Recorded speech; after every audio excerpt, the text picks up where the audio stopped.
paljud küsisid, kas tasub osta tõukeratad. Chevron Ultra Lade Mini. Chevron. No ütleme, kas on BMW või on Ford Serra, suur vahe on.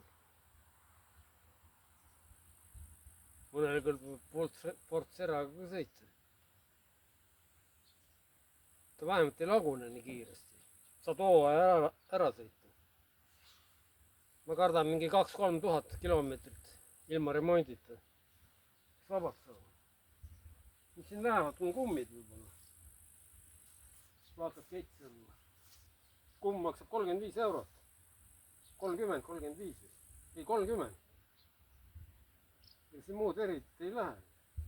Pidurid on õliga. Õlipidur. No vooli. Peaks liikuma. Kettad on ka 20 või 30 eurot tükk. Ja kumme saab ise vahetada. See on nii lihtne vahetada. YouTube'is on videod. Bluetoothiga saab ühendada. Aga no saab ilma arvutiga ka. No mini arvuti ei ole. Ühesõnaga, kui ta on järgmise video. Mingi pläma.